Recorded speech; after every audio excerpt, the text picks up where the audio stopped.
Okay, so here's our 5th grade hallway. Here's my bulletin board, destination 5th grade, flight 127. It's coming off the wall. It looks so good. Okay, this is my room.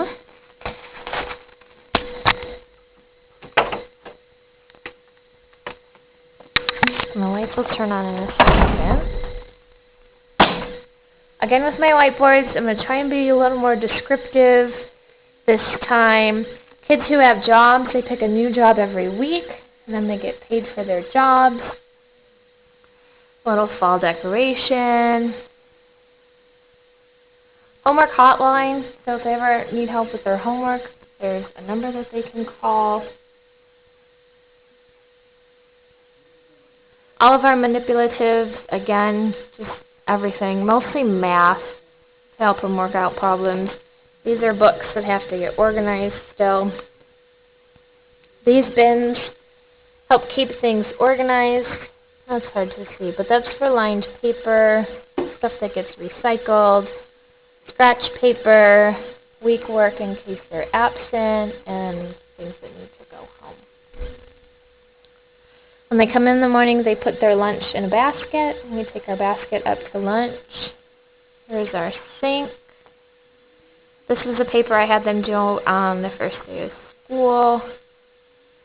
Our rules are up here. Another view.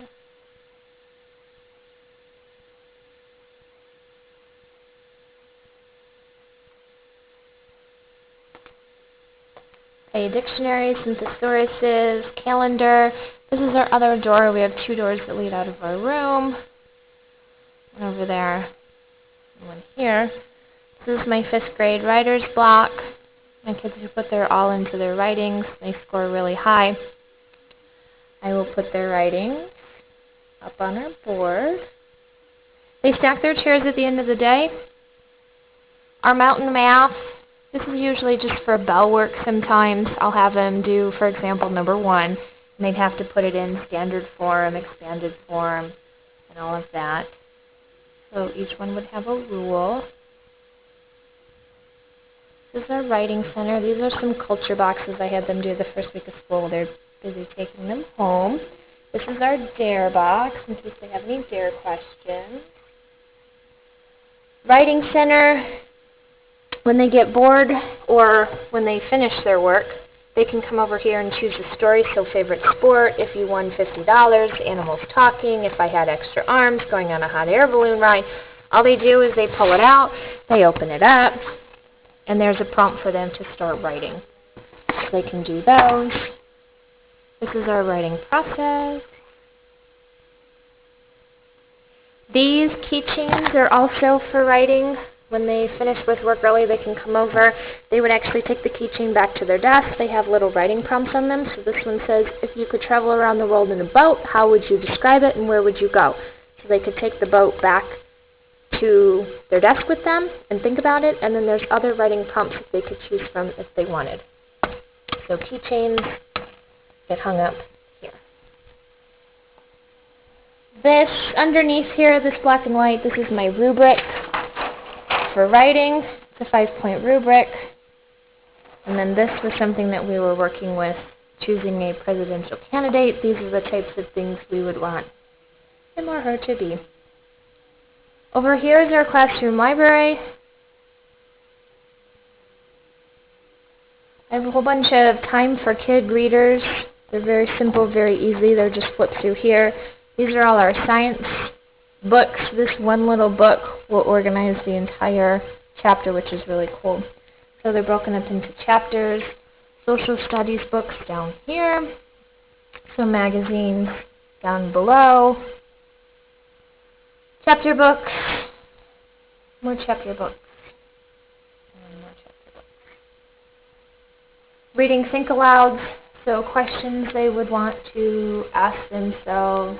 Use prior knowledge, set a purpose, make a prediction, find connections.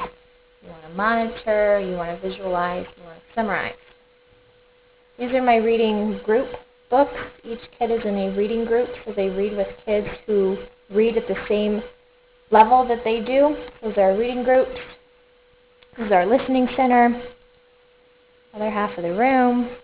My small group table that I pull reading and spelling groups back with. So I sit here. I can watch the rest of the classroom. The kids sitting with me are in their reading groups, their spelling groups. I have a whole bunch of, when they sit down in their spelling group, we could talk about setting and mood, graphic organizer for fiction, daily reading for fiction, nonfiction, lit response questions, character maps, all that stuff.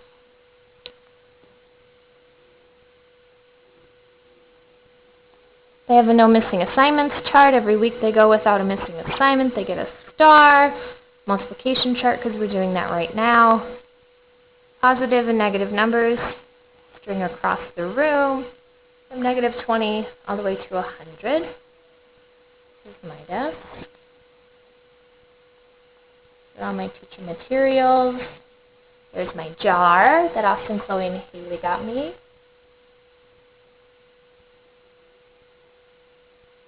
And my board.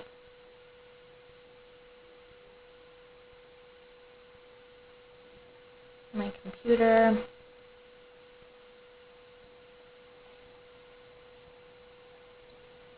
This is a photo taken at Ski Camp last year.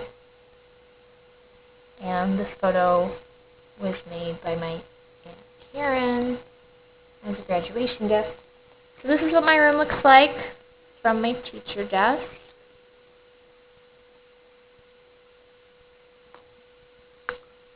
This is our Elmo. It's a lot more high-tech than just a overhead. It's very realistic. It looks really cool. Lots of things you can do with it. I have a laptop that I hook up to it, which is down there. Everything organized on my cart. This is what our day looks like. We come in the morning. We have a quick 5 minutes. Then we go to special. When they come back, they have reading, spelling, math. We go to lunch. They have deer time, language arts, writing, science. We switch off 2 weeks science, 2 weeks social studies, and then we clean up. At the end of the day, they all have a planner. They have to fill their planner out as to what we did. Anything that's not done, they circle it, take it home for homework. So their Time for Kid magazine, worksheet 5-6. They had a test in math. We're working on our part of speech. I'm having them create a book, their own part of speech book. And there's line paper attached to it, so they're going to list all their nouns and adjectives, adverbs, pronouns, all that stuff. Rough draft for writing. This week they are writing, describe your favorite Sunday or your perfect Sunday. Science, we read pages 17 and 18. Every morning when they come in, they have a creative writing ready to go, so this is for tomorrow. You have been given a magic broomstick that will take you anywhere. Describe the places you would visit in a single night. So when they come in the morning, we have those quick 5 minutes. They pull out their creative writing book, and they answer this.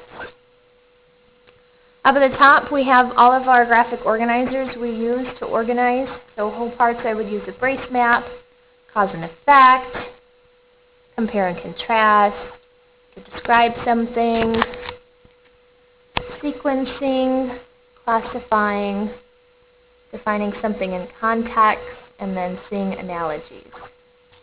And that's about it.